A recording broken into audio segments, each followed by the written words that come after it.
Everything is personal right here. Everything is personal right here. Ladies and gentlemen, boys and girls, welcome to another episode of Everything is Personal. And today, our guest is Peter Merrick. How you doing, Peter? Very good. Thank you so much. Thank you, Len. I wanted to ask you, what first drew you to the world of wealth preservation and estate planning? But you're asking a question, and I'm going to be a storyteller like you, Len. Perfect. You know, I went to school, university, and I graduated in 1991, and I was on my way to law school. And I was working at a brokerage firm. And back then I was living in Toronto. I am Canadian. I live in San Diego. I live in California like you. And in Canada, to go to law school, it's an actual undergraduate degree. So if you were a real studious person, you could be in law school after 2 years. And it's on the British system. So you just don't write the bar, you have to get a job. And I graduated, and a lot of my friends who were really studious, they got in after second year and they couldn't find jobs, so they couldn't become lawyers. And I started working at a brokerage firm. And my father was a tax accountant. And I was meeting people who dropped out of school, and they were brokers and they were making more money than my father, who was a tax partner at KPMG. And I said to myself, I'm done with school. I'm going to go this direction. But that being said, you risk mitigation. I quickly found out that I was highly influenced by the man I grew up with, and that was my father. And I realized I had not been trained to make money. However, if you had made money, I would be the person to help you keep the money. And I was very early on attracted to things that had tax efficiency and looking at risk mitigation. So I would actually say that my career has developed over the last, since 1991. So that's 34 years. I know I look younger than I am. I would be the Sherpa. I'd be the relief pitcher. So my clients would go out there, build incredible businesses, and they needed off ramps. They wanted to take chips off the table. And so it's a lot easier to save someone a lot of money than it is to make a person a lot of money. And my clients could teach me how to make money, because some of them, I've got several clients, three of them, who have businesses that are in the B, like their net worth would be in the B. And it's because, like, what am I going to teach them how to make money? They seem to be doing pretty good without me. However, they also value people who have skills that they don't. And the reason they're successful, because they were able to deal with higher levels of complexity, dealing with the government, providing useful products, whatever they were doing, and they know how to delegate. And I've been fortunate that people find that the skill set I have is useful for them. And that's how I got into the business. So I know it's long-winded, but here I am 34 years later. Yeah, no, I love stories. So it's not just a simple answer. I also wanted to, you said something really important, profound. I want people to listen to about the ability to save money. And I think, there's so much evidence of this with people who win lotteries and, people who have successful exits. It's how do you keep the money that you make? Not only is the government taking money, but, people go through divorce. Like I went through a divorce, lost half, lost half Twice. and continue to pay. So I was like, but then I meet other people who are like, well, you should have had your money here. You should have done this. You should have done that. We don't think about those things until they actually happen to us. So if you're advising somebody, you talk about having this human approach.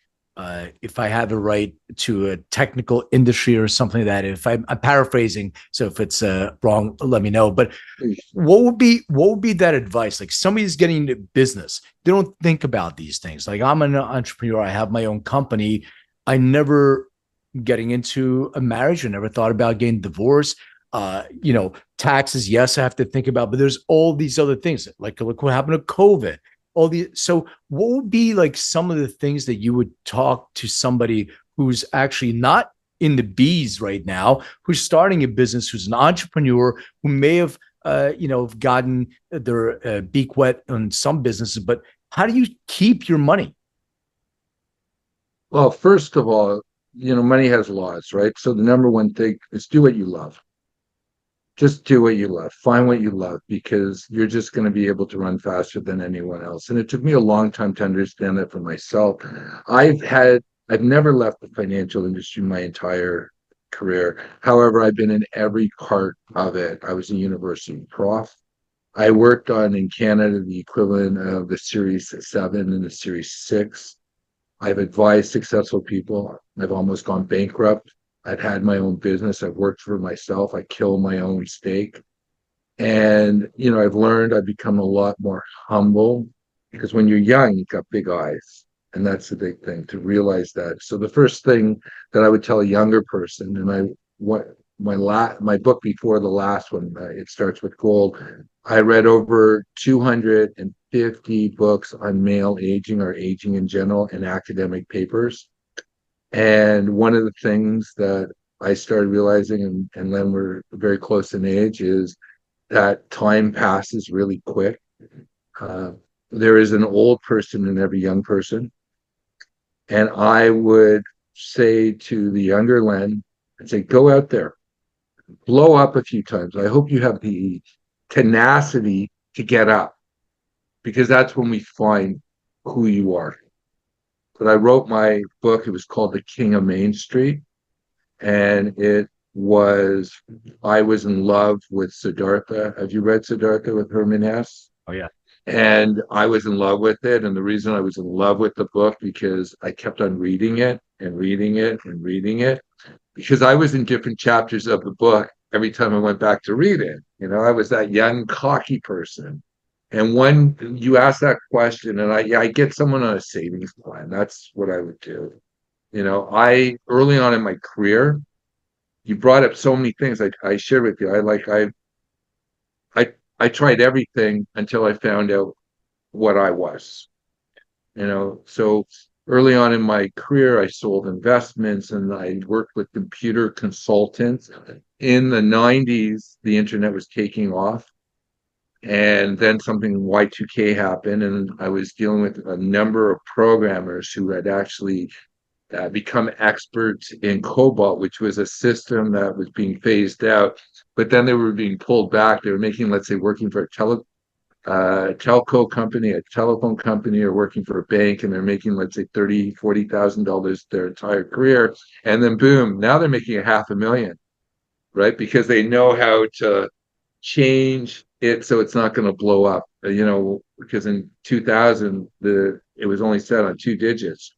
So I would work with these people and I'd get them set up for business.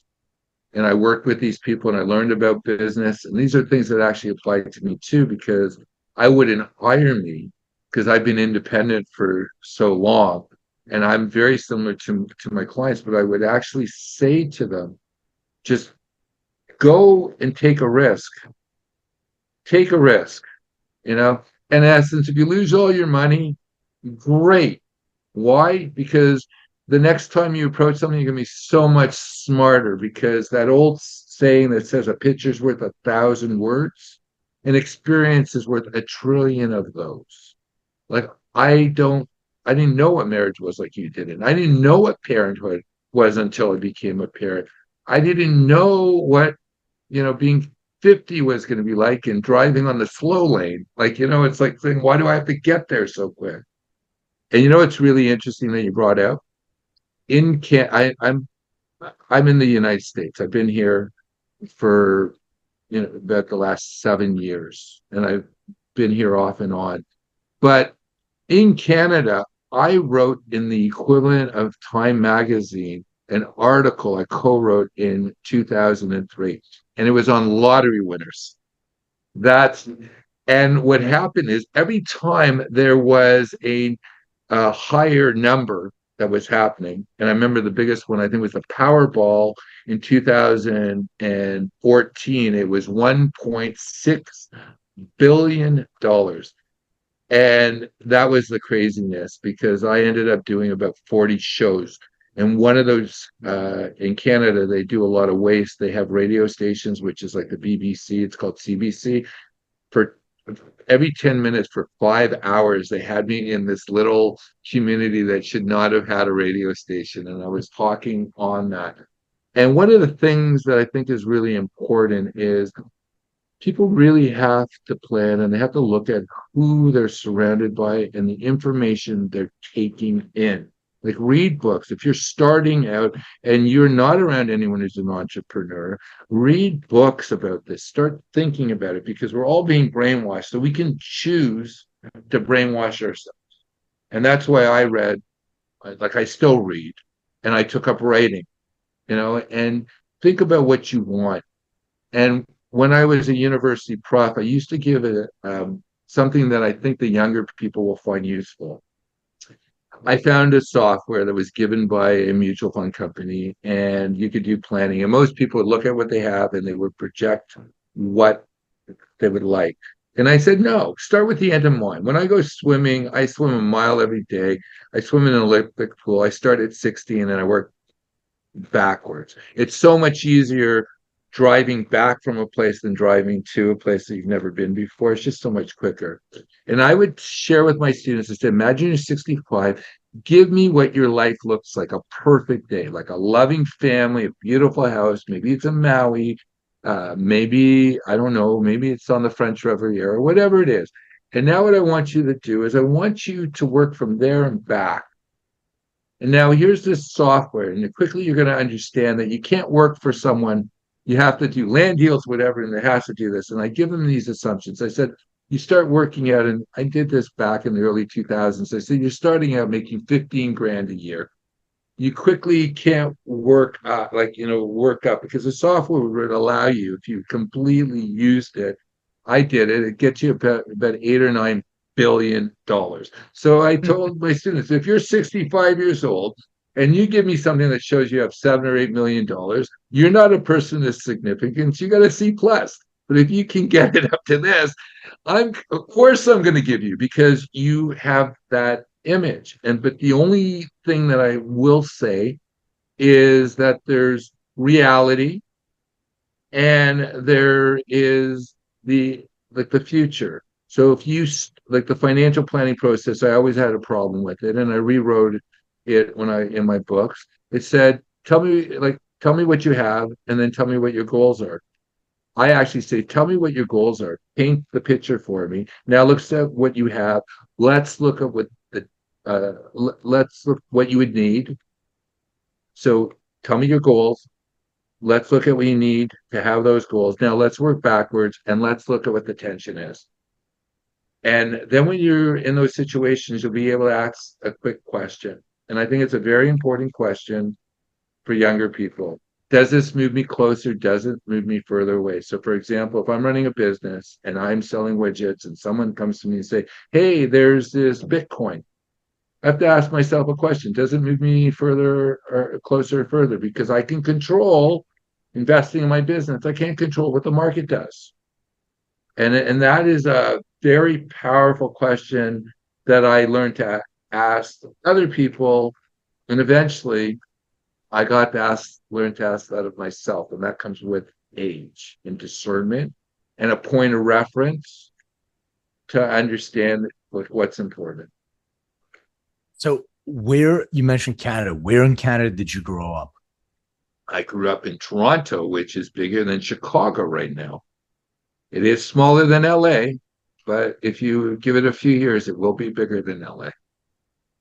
Yeah, you're probably right. Just the weather is not great. That's Can I share something with that? Sure. Because it comes with age. My first book was on something called individual pension plans, and it was a runaway success.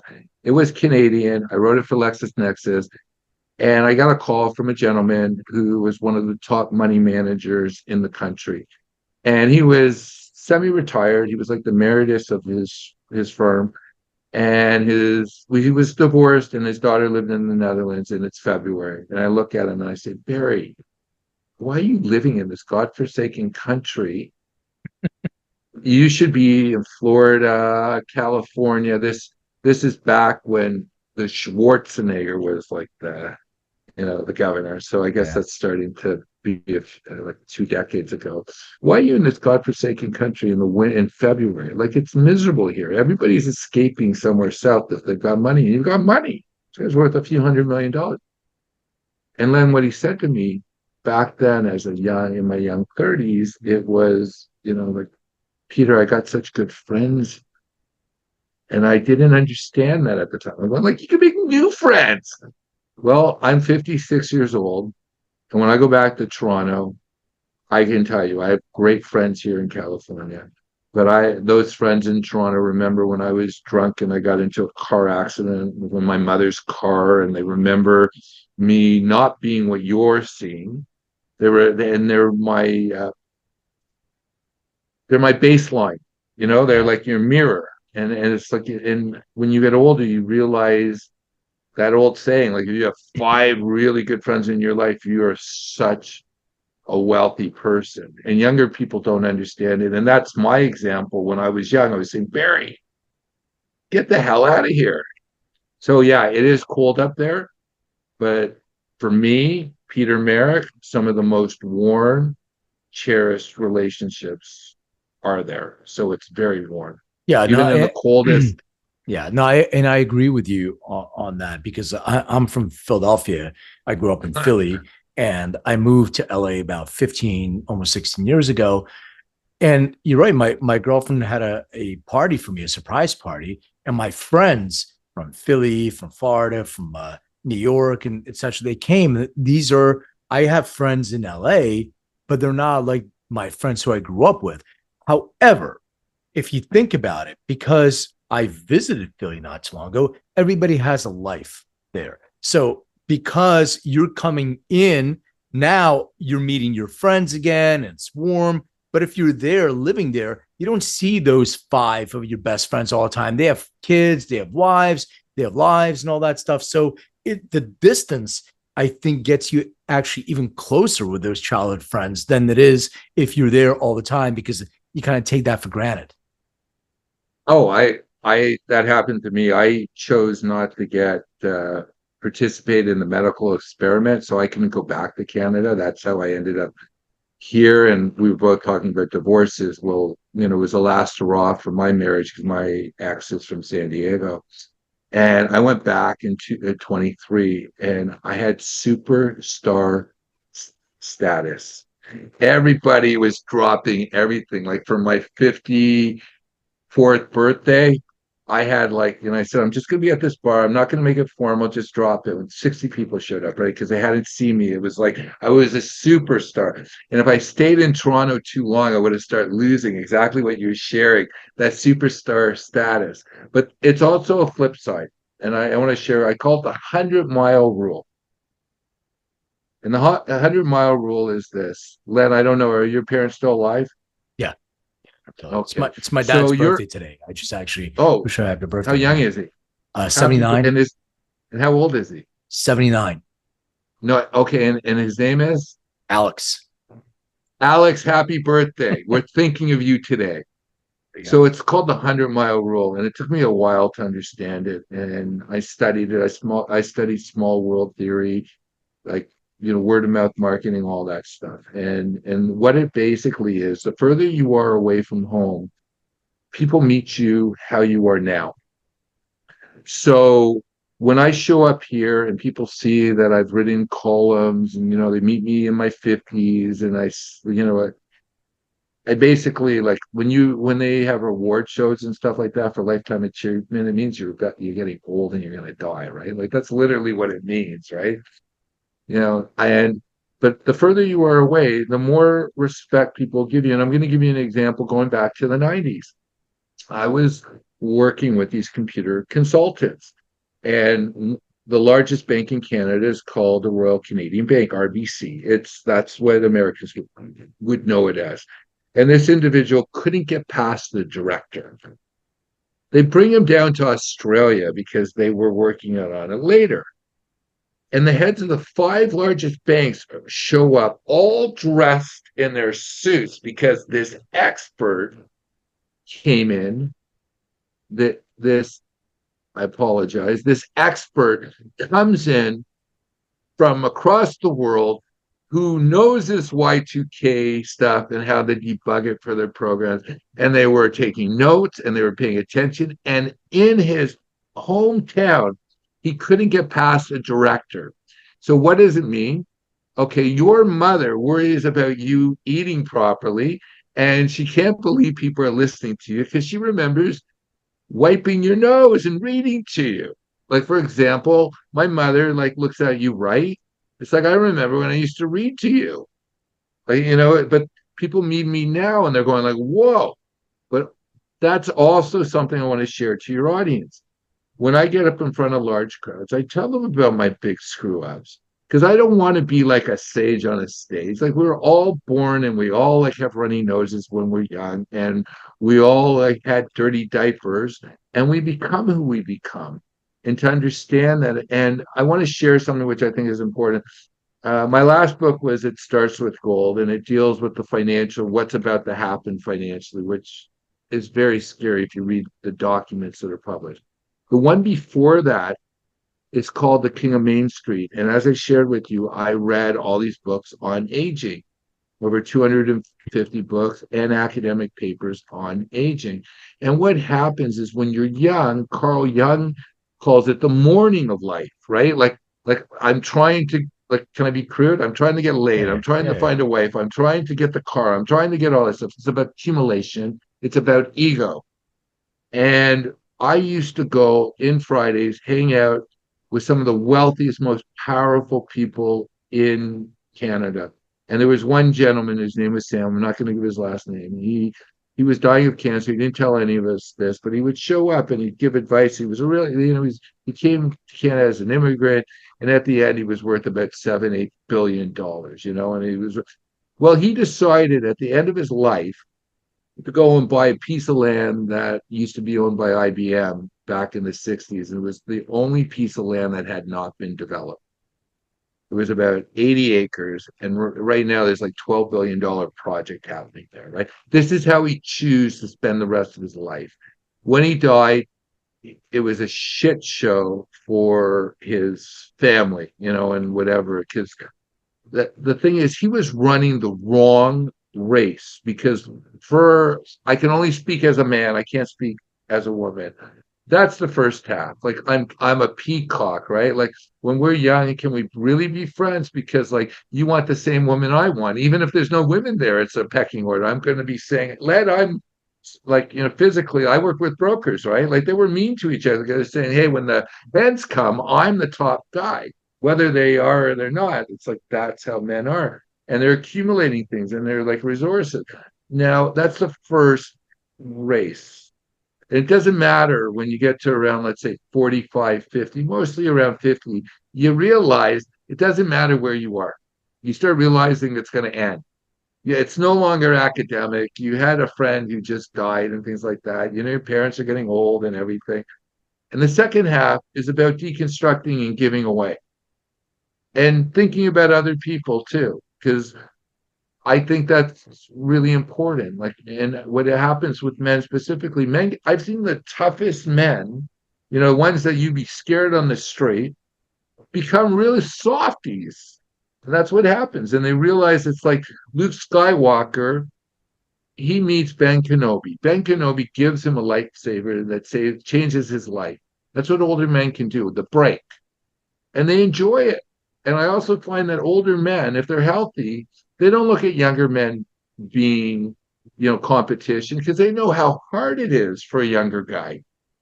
So they help them. And the scariest thing, I have a question to ask of you, Len. When I was younger, these really successful men would give me unsolicited advice. Are you starting to give unsolicited advice to young guys?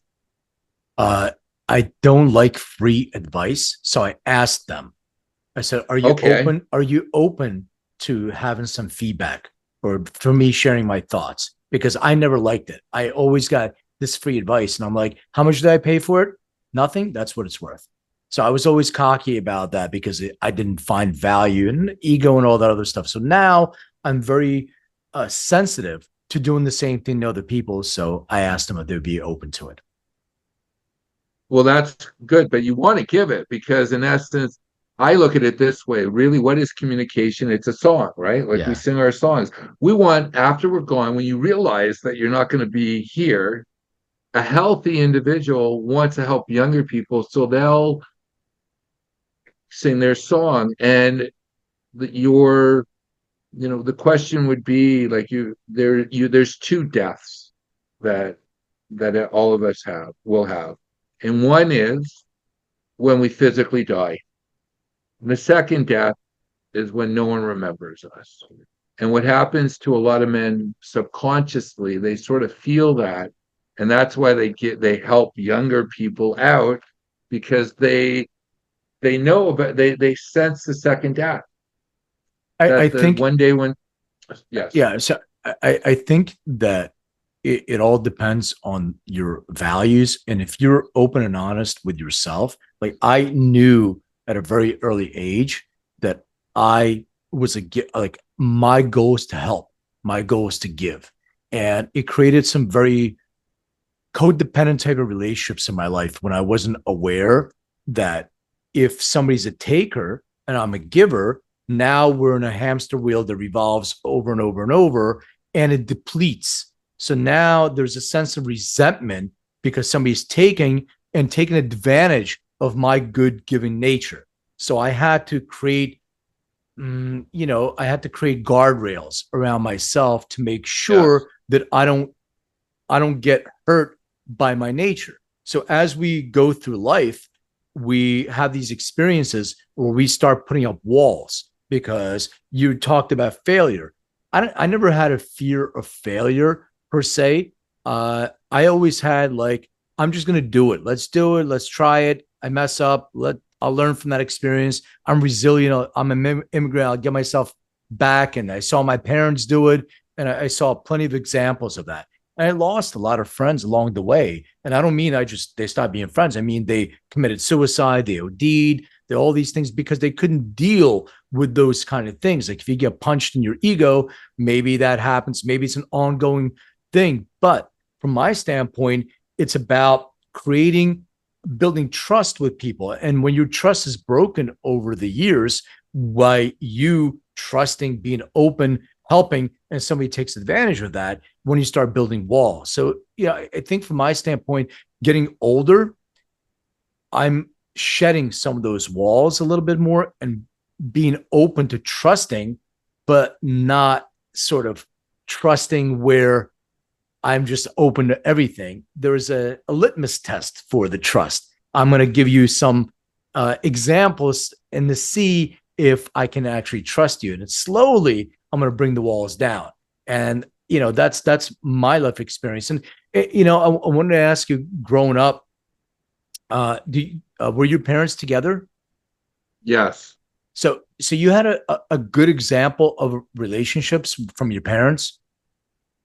Well, I want to share with you because both of us mentioned that we're divorced. So when I got divorced, I've been married twice. So I guess maybe it was too good of an example. My mother's comment to me is when she got married, there's only two ways out. One was murder, and the other one was death. And we're the verdict's still out. Supposedly, my father died of a brain tumor. Well, look, the reason why I bring this up, my parents are married for 56 years, something like that. Yeah. But at some point, I asked my mom, why'd you stay together? And she said, I just settled. And because divorce wasn't that thing, like it wasn't in their Yeah, it was in the generation. option. Right. In their generation, they try, and now they look at it differently. But my parents, I was born in Lithuania. My parents grew up in the Soviet Union. We're Jewish. We're religious persecution, all that stuff. Come to America, so there was so much resilience, and there's generational trauma. My grandparents in the Holocaust, like all that kind of stuff. So I understand. I get it. I get it why they circled the wagons around themselves. But from me, like you have one life to live, and you live your life to the fullest, the what you can possibly do. And you're right about giving back. But this notion of settling in life, that was unsettling to me.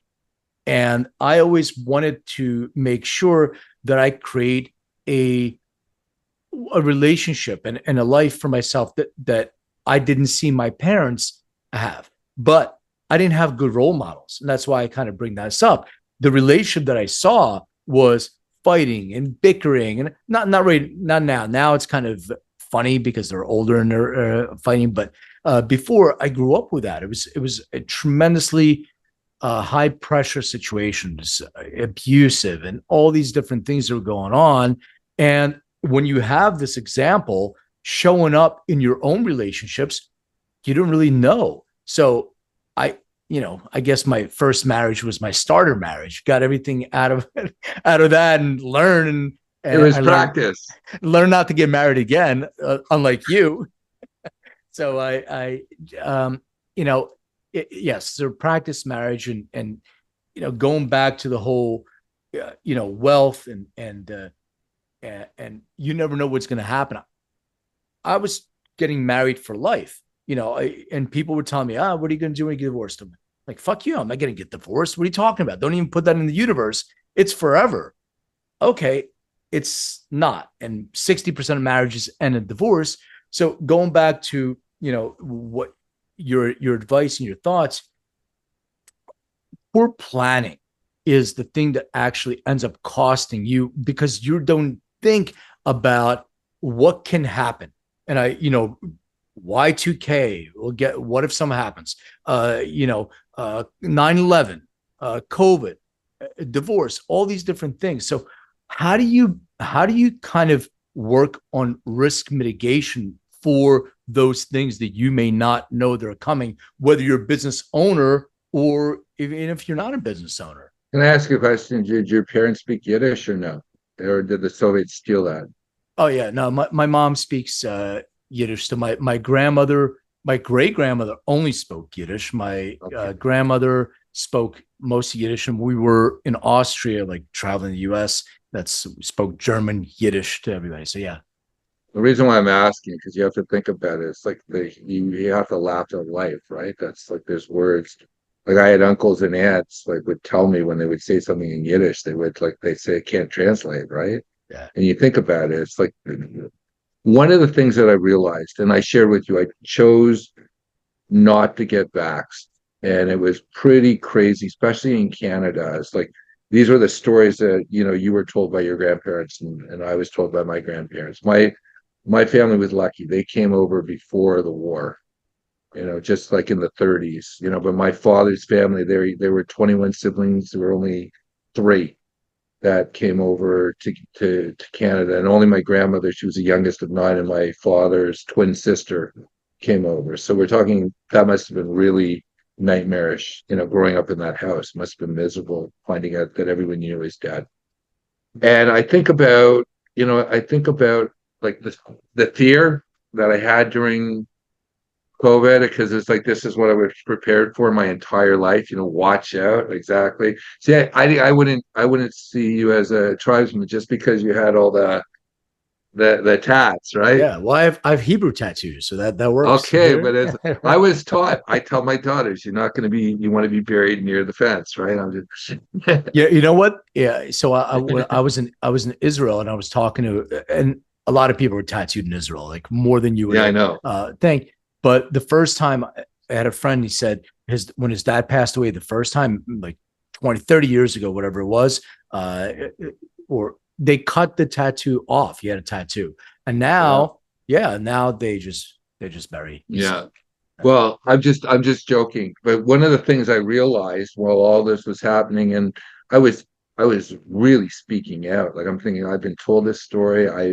When I was a kid, I went to a military school, and right now the school is closed down, and the government was, it wasn't being properly supervised. So I was thinking, oh my God, like I got to do all this preparing, and I got to be very vigilant and everything. And then I realized, like we're only promised today. And that's what I'm realizing. Because what happened to me, Len, is I missed out on so much because I focused on the past and I focused on the future. And I'm just thinking, and I missed the moment. like right now, like time, like I have 5 kids, right? And I love my first set, but I really paid attention to my second. And the first time around, like you're trying to establish yourself, like just in be in the moment, it's like because that's all there is. Nothing's promised, like you mentioned. I've lost a lot of friends. I had friends who had heart attacks in the last few years, and their dad and people had all these great plans. My father died at 59. I'm 56. Like, that number just sits. And I remember him talking. I shared my father was a tax accountant. And I said, Dad, how do you plan to retire? He said, my clients are going to retire. I'm going to slow down. And he was planning with my mother when he had his seizure, when they found out he had a brain tumor. They were planning the first time in his life. He was planning to take 3 months off and go traveling like the world.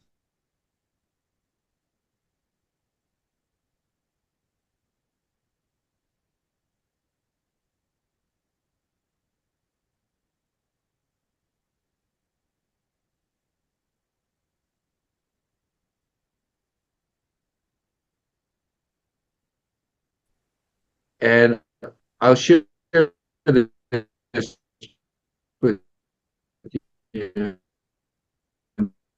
This is very conscious of it. And what I became conscious of, I only want to be around people that Peter Merrick, allow myself to be my best self.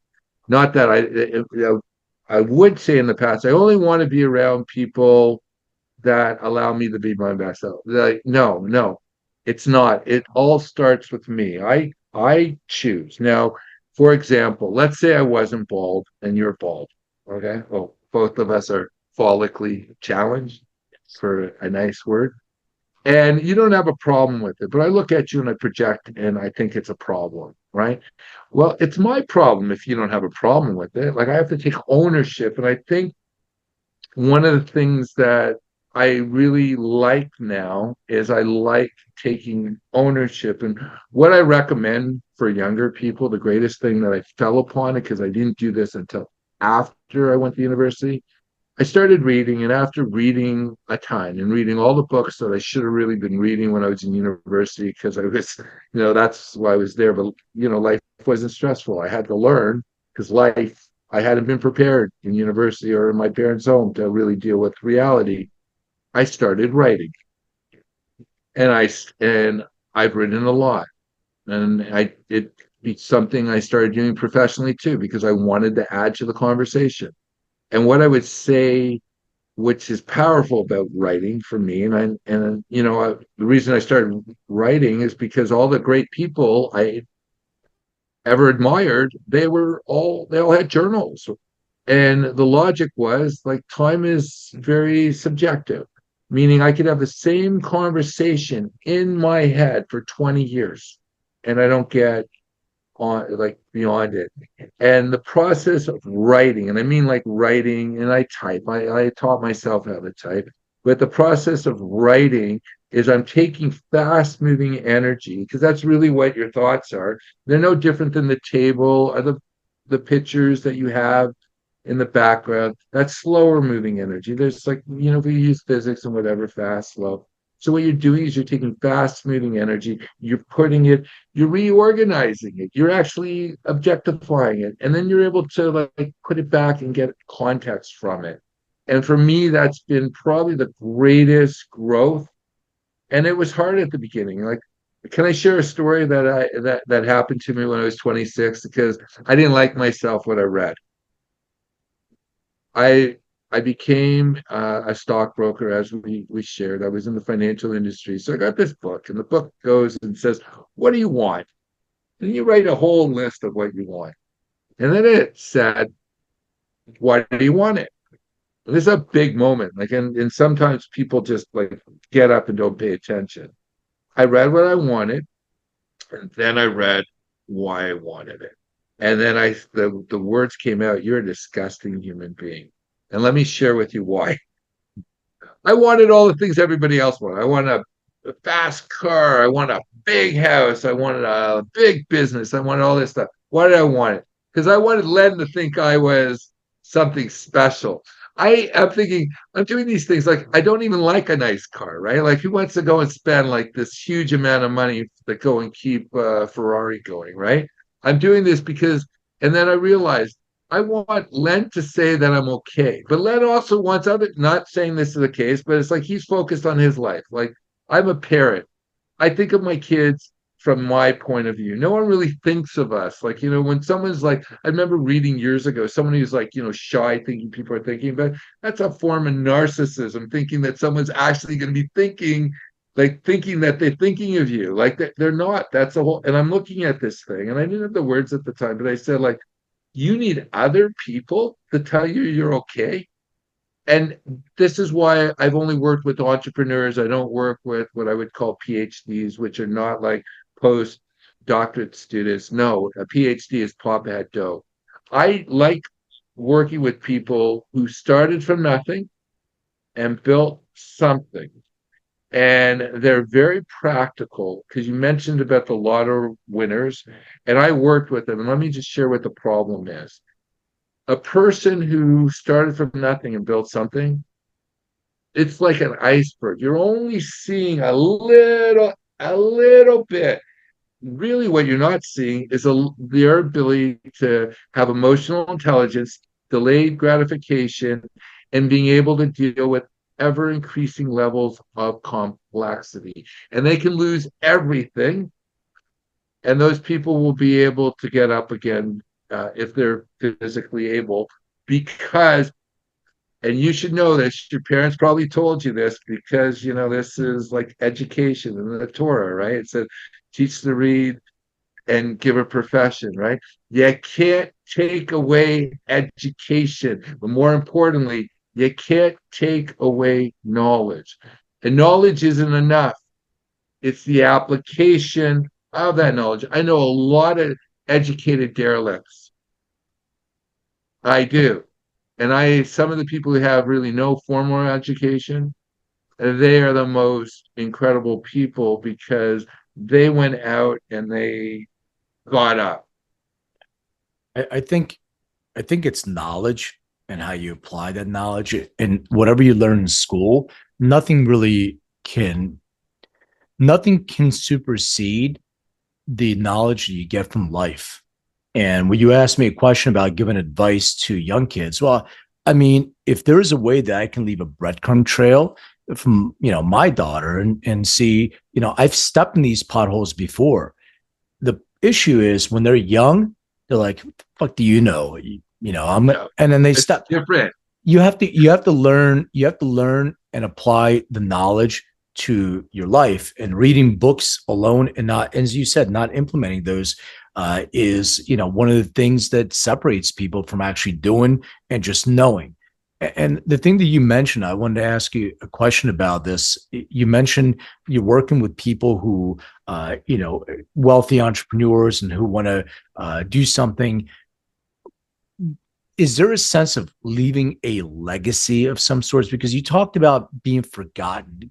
And frankly, I'm going through that right now. I'm like, my girlfriend was asking me about, what do you have this pursuit. I'm like, the pursuit is, I love what I do and I'm an entrepreneur and I'll do this and I'll fail 300 times and I'll have 300 more attempts and I don't really care. But at this point in my life, legacy is important. It's like, why? I'm like, probably because I don't want to be forgotten. Which you already left a legacy.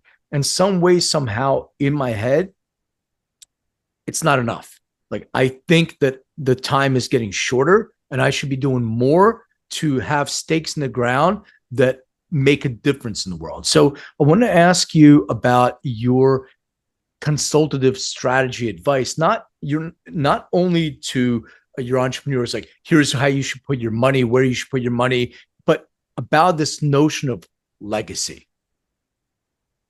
Well, I'm very fortunate. I share with you, I took up writing, and I took up professional writing because I couldn't afford the advertisement in the magazines and the publications. So it was a hack. I provide something of quality. And, I had some really interesting conversations along the way with some really interesting people. And there was one conversation that I want to share with you, and I want to branch because it's related, but it had such an impact. And I wrote a column for the large CPA publication for 19 years in Canada. And there was a gentleman, his name was Jordan Aiken, and he's one of the top estate planners. He deals with people with those issues. He's a lawyer. And I asked him a question. He says, "So, Jordy, over the last 30 years, what did you learn?" And he said, "To be a better parent." And so let me just break that down, what that meant to me, because, I've had many years, that's like 15 years ago, he said that to me. I'm going like, wow. It's like, forget about the other people. That you already have people. It's like you get dealt a bunch of cards, and you always want, it goes back to what I say, I want other people to validate that person's better life. Your life is equally important and to focus on. And I want to share something that I know that I've got this book behind me, and this book here talks like we're in shit, like the financial system's in shit. But the other book was my legacy book. I wrote it for my children. It was like, and it was based on like the cadences like Siddhartha, like following that arc of growing. And one of the things that I realized that's just so important is just focus on those people in front of you. And there's a story I put at the beginning, which was a message to myself. And I'm just going to share with you the story. Here I am. I'm going out on those Fridays. I'm hanging out with these really successful people, and I'm reading these books on male aging, and they're all doing it wrong. But there's no way I'm going to be telling Sam he's doing it wrong. I remember I told him what I did like years ago, and he said, "You're an idiot. I didn't call you stupid." He saw me as a necessary parasite because he built things, and I just showed up, and I made by a few percent off of guys like him, right? Like that's how he looked at it.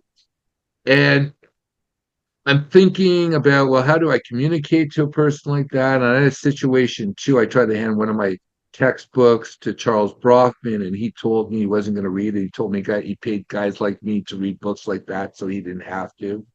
So for those of you who don't know who Charles Brockman is, his family owns Seagrams, and so yeah, right. His father was a mobster, and and I had one of his. Uh, he wrote a book called The Art of Giving, like how wealthy people could give their money away. And I had the guy who ran his foundation write a chapter. So he said that to me.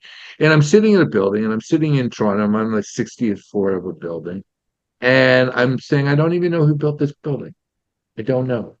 And then I started thinking to myself, I don't know who built that building, but I do know Shakespeare. I do know people like that. And wouldn't I like to be that? Because I really enjoy writing. I help people. I know what to do. I have a certain skill set which other people don't have, but no one's going to remember me for doing this. So in the book, The King of Main Street, I tell the story of Melville of Moby Dick. Now, everyone knows Moby Dick, but the story is behind that book is better than Moby Dick. And can I share that with you? Because it's a legacy. So Melville wrote two books that were somewhat successful. He's the writer of Moby Dick. So he's going to write his opus, and it's Moby Dick. It comes out in 1851. It's published both in the United States and in England. 3,000 books, are like 5,000 in the first run, and it only sells 571 copies. So he never writes another book. I can't imagine what that's like. He published it in 1851. And then in 1891, he dies. So 40 years go, but he writes two relatively successful books, and he writes Moby Dick, and nothing happens. And he dies 40 years later. In 1923, D.H. Lawrence, who was the Steven Spielberg of writing at that time, came up with a book on the great American novel. And in that book, in 1923, he has a chapter dedicated to Melville's first two books. And then he has a chapter dedicated to Moby Dick. And he says, this is the greatest American novel ever written. He had a copy, one of the 571 books that were sold, or maybe one of the 5,000 that were printed. I don't know. That being said, he was dead already for 72 years. Sorry, the book had been published 72 years prior to that book with D.H. Lawrence coming out. And it was 32 years after Manville had died. And what message I was leaving to myself. I thought, this is my book. I was pouring my heart into it. I don't know the impact I'm going to have. I shouldn't even focus on it. I might say something to you, Len, and you might say something to your daughter, and it's just so little. And that might change the world. I don't know. It's a butterfly effect. We don't have, we don't know the impact. I shared with you, I was into small world theory and I read everything. And everyone knows 6 degrees of separation. There were the example that everyone's connected 6 degrees, and they found that certain people were super connectors. But there was a book that came out, and the gentleman is close to me. He wrote it. He's at the University of San Diego. It's a UCSD, and he discovered that it's 6 degrees of separation, but 3 degrees of influence. That I tell you something and then you tell someone and they'll stop like after that, the influence. And that can be losing weight, gaining weight also. And I don't even know these people. So to understand that your words are spells, that you can have an impact and we'll never know it. And the conclusion I've come to, and in our tradition with Maimonides, he like the 8 levels of tzedakah, the highest level of tzedakah is to help someone either in business or make a loan, and the second highest, because it's to strengthen their hands so they can help other people, and the second highest is the giver doesn't know who they're giving to, and the receiver doesn't know who's giving. And in essence, really, you should be doing this for yourself. The mirror should be directed more on ourselves. And I'm able to say this because I've had some crazy health scares. And I once had a big ego, and the good thing about life is it's beating the shit out of me. And I realized it's not that important. And the times that I've really blown up, and I've blown up sometimes spectacularly, the people who counted were still there, and the ones who didn't count, thank God they left. They're parasites. No, everything you said makes sense. I think it's about disconnecting from the outcome. It's producing things and putting them into the world, into the universe, and not connecting to what the outcome of what your work is. The books that you write, these talks that you give. But I think from where I was coming from is the output. Continually create output to give. What else can I do? Can I teach a course in high school, in college? Can I share? The more that I give, the more I believe is that part of that legacy, with disconnecting myself from that outcome of what it is maybe is going to mean to individuals, like you said. And this notion of giving without having without anybody knowing who you're giving to and all that stuff.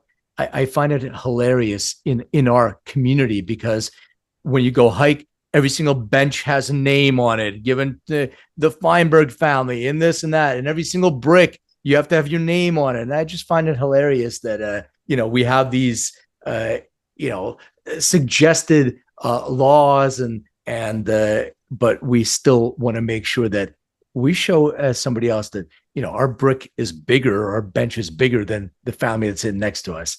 Human nature. Well, can I share with you that I also covered that was big learning for me? Sure. In Eastern Europe, when they own nothing, what they would leave their family as a living will. And it wasn't a living will like if I'm disabled and whatever.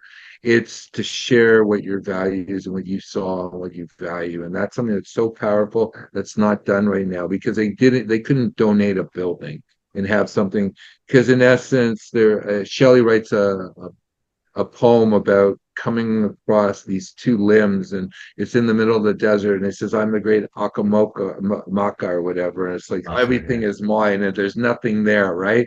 And that's really what it's the people who are important to you.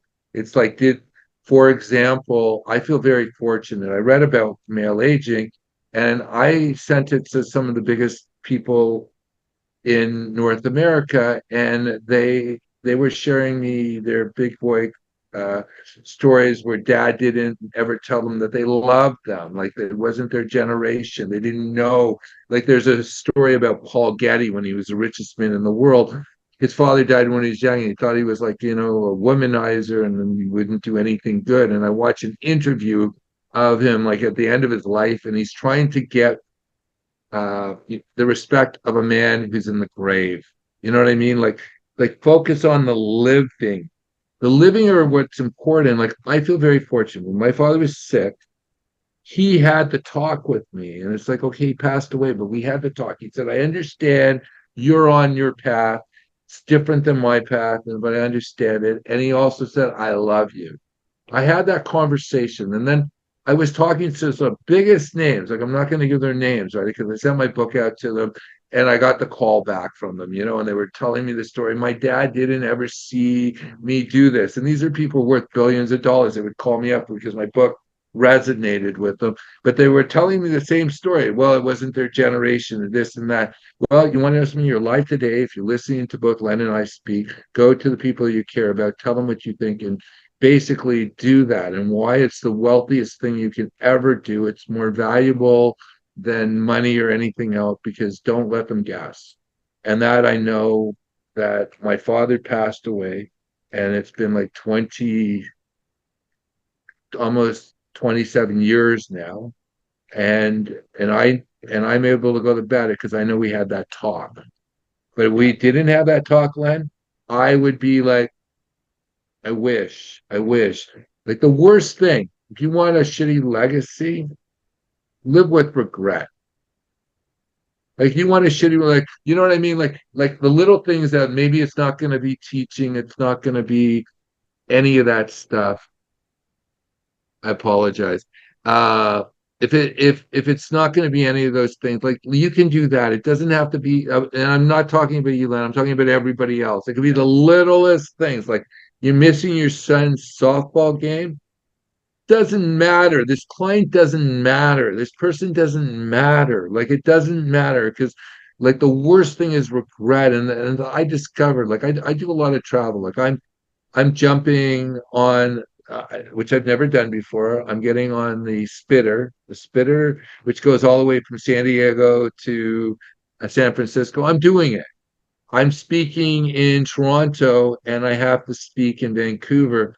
There's a train that goes across Canada. Never did it before. I'm going to do it. When I sit down with people, I'm guilty. If you talked to me earlier, Len, I might have not been present because I'd be thinking of everything else I needed to do. I'm here. And you know who people are going to cheat them? You cheat yourself when you're not present. Yeah, no, you're absolutely correct. That's the key that I wanted to emphasize. It's being present and controlling the moment that you're in, because we're only guaranteed this right now, and nobody knows what's going to happen a minute from now. So I completely agree with you. You have to have a health care. I almost died in 2019. And I got to tell you, my life is different. I wore a suit 6 times a week. You wouldn't, like people would say, "Why you dress this way?" Because I have meetings, and I have like a different attitude right now. Like that person, that it was a chapter. Because if you have bad people in your life, you've had bad experiences, well, you needed to learn from it, because everything's a learning experience. There's no failure, only feedback. I agree. I wanted to shift the focus and ask you a few music related questions, if you don't Oh mind. yeah, for sure. Oh, do it. So, do you remember, and if so, what was the very first concert that you attended? Oh, let's try to remember. You know what sticks in my mind? It's so good. It wasn't the first concert.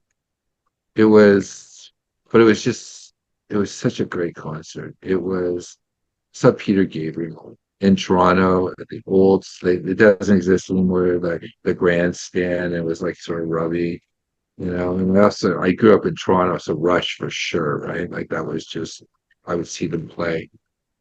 Now, people don't know this, but the Rolling Stones used to hang out in Toronto. I saw them playing like before they go on concert, they would uh they would play like dives in Toronto to see if their new stuff turned over. Like these are the things I sort of Super cool. remember. It's like I wasn't a big concert guy because I didn't like standing on my chair. Yeah. You know what I mean? Like everyone wants floors unless you're in the first, let's say, 5 or 6 rows. Like I remember seeing who was it? It was the Who in Yeah. Toronto, and it's like they were in the grandstands, like the whole stadium was a football field and whatever. It's like I had to stand on like a cheap chair for the entire time to see it. I could have like watched the video; it would have been more enjoyable, So it really it's contextual. Like I saw the Grateful Dead the first time probably in '87, and but I had friends who, what did we call them? Deadheads. They would Redheads, yeah. travel. Yeah, and they would go and they would talk about sense of community and everything. It- Well, music for me has always been a personal thing, not a yeah. group thing. What was it? Well, what was the last concert you attended? Let's see, what's the last one? By the way, as you thinking of this, In just a Buffalo, comment. in Buffalo, I saw Neil Diamond, There you go. but I think that was a while ago. I think and they were not cheap tickets. I'll tell you Yeah. that it was not cheap. It was not a cheap guy. I Not was every. probably I've seen a number, not famous people. I live near Balboa Park here in San Diego, Yeah. and I like maybe not such famous people. I mean, you know what I Yeah. mean? Like if it's good music, Well, that's what I was going to say. Not every show has to be like a big stadium experience. It can be like in LA, they just opened up the Blue Note Jazz Club, small place, but you can see great musicians in a small place. And it's one of my favorite venues to go to. 2 weeks ago, then I went to something called the Music Box on India Street. I don't know if you're familiar with San Diego. Hmm. And I went and I saw this band that was playing 70s and 80s music, and it was great. But I want to share something with you. When you walk into this venue, they give you ear plugs, Yeah. and I guess after 10 minutes, this is the part of getting older. I put the earplugs in. It was still good music, but It's it loud. was I was loud, and when I was Yeah. younger, it's like I would never think about how loud it would be. Yeah, for sure. All right. So for the next year, you can only listen to 5 albums. You don't have to remember the name of the actual album. You can say whatever, Grateful Dead or some of that. So what would be those 5 albums? And I know you're Well, prepared. I know you've done your research in advance. I'm guilty. Like that's what I am. I'm a little anal. Like you wouldn't want to deal with a guy in your finances who wasn't prepared, right? So, well, I love Led Zeppelin album 4. Like that's I remember when my grandmother passed away, I was actually watching, or It's sorry, my listening it's my because first album I ever bought myself. That's Led Zeppelin 4 up there.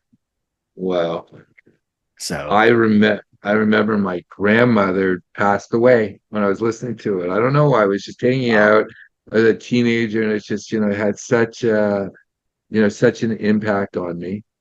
You know, I I don't know, when I was a little kid and I went to camp and I didn't know what it meant. I was really into Peter Paul Mary. I like folk. Like I'm not into, and I didn't know what Puff the Magic Dragon meant. I got to Yeah. tell you, that was it. Like their moving album. Like and I listened to that again and again because I like stories, you know.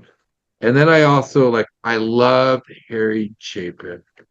I Mhm. I listened to all of it, and I loved Taxi, and I loved all his music, it was just I would listen to it again and again because you're experiencing those stories, like And I love America. Like I used to love like a horse with no name. That Mhm. was like a, and I told you I'm Canadian, so moving pictures, and that's Rush. Yeah. Because as a Canadian, it's like, yeah, Yeah. they're not recognized. They're not like, why don't they recognize us? Because as a Canadian, now I live in the States, but as a Canadian, it's sort of like maybe for the rest of the world, it's like, this jealousy, this like you're looking through a show window and you're not really participating because all the big bands and everything. And Rush was something that, we just listened to when I was young growing up because that was probably the biggest. I don't know what to call them, right? They were like they were they meta, what were they, right? Like they were everything. Yeah. So those ones stick in my mind. Cool. And then final question for you. Please describe what your room looked like growing up. I'm embarrassed. My parents had hardwood floors in our house and they put shag carpet, dark brown, looking like a turd carpet. We're talking, and I used to have little toys too, right? It was great because I have little soldiers, and I Mhm. could imagine they were trenches because it was shag carpet. I hate carpet. Like I think it's so unhealthy, the stuff that's in it, right? But that's what I had, and I had the shiny wallpaper. This is the 70s. Like I had hair going over my ears. Everybody had. I had I don't know, bell bottom, whatever, and plaid. Did you wear plaid when you were a Oh, kid? yeah, yeah, of course. Oh yeah. Oh my God, I just transported back in it. It's like, nah, I could never.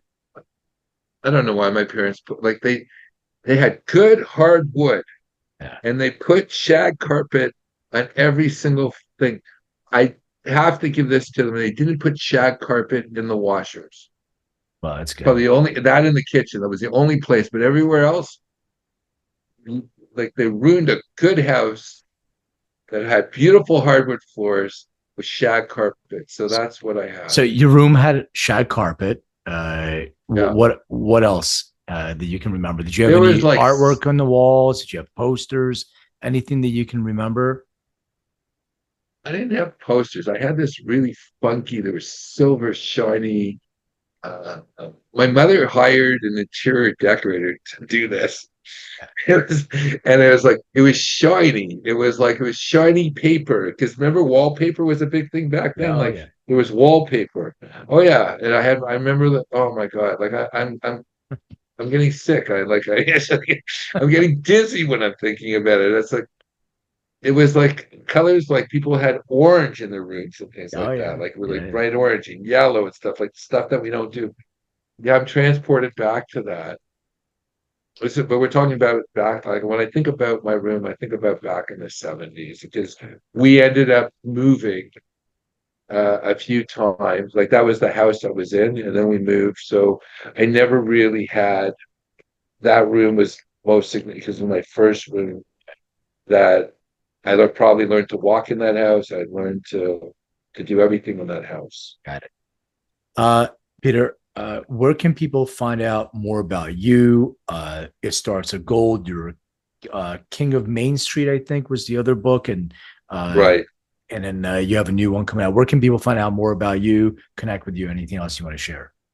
Well, if people are looking at the QR code, which is they can actually get a free download if it starts with gold. It's being sold on Amazon.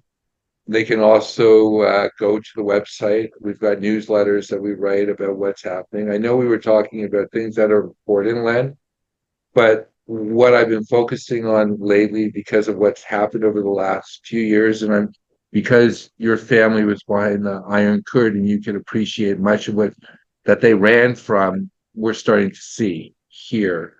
And we do a lot of writing about tying it to finance because much of what's happening is not to scare people. However, we're probably every fiat system collapses, meaning paper money, which is debt money. Yeah. And there's things that have been happening that people are not aware of. So if they go and they go to it starts with gold.com, or they use the QR code that's behind me.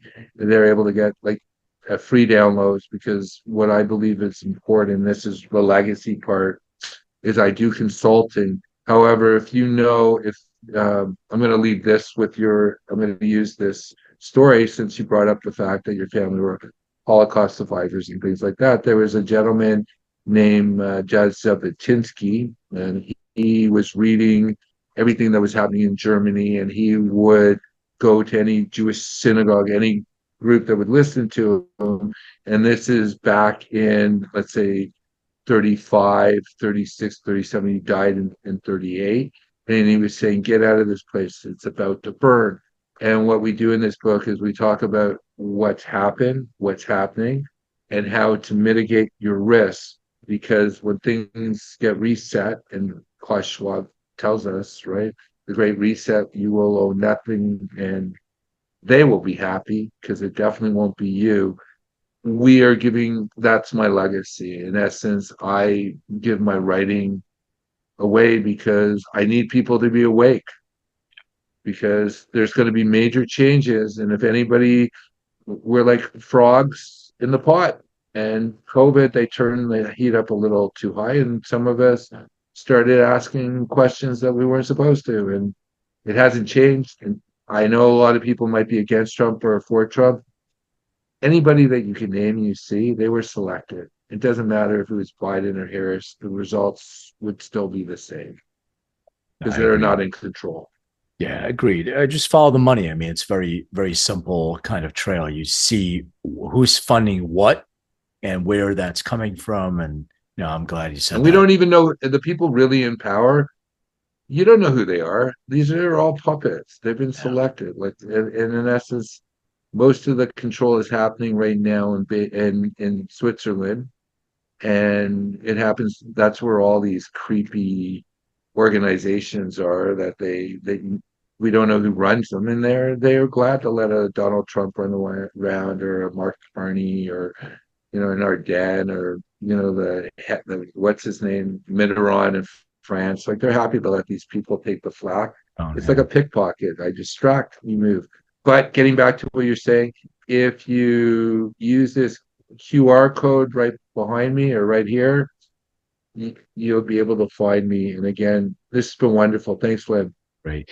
And for my audience, thank you so much for listening. Don't forget to like, subscribe, and share. Please keep the great reviews coming, even the ones that aren't that great. Just a way to learn and improve. So keep all those coming. Thank you for buying my book, Making Cannabis Personal, on Amazon or wherever you get books.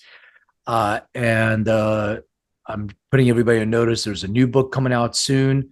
I'll give everybody like little clues and tidbits when it is, but it's going to be related to music, something of a passion project of mine. One more legacy thing just to leave for people to have when I'm not here. But Peter, I want to thank you so much for being on. Thank you for sharing everything you did. Very, very thoughtful, educational, and very entertaining. So I appreciate it. Thank you so much. Thank you so much, Len. Hey everyone, thank you for watching and listening. And don't forget to hit the subscribe button, share this episode, and hit that bell. Like, comment. I so appreciate that. And check me out on social under Len May or Len May DNA. Find out more on LinkedIn or lenmaycoaching.com. And remember, everything is personal.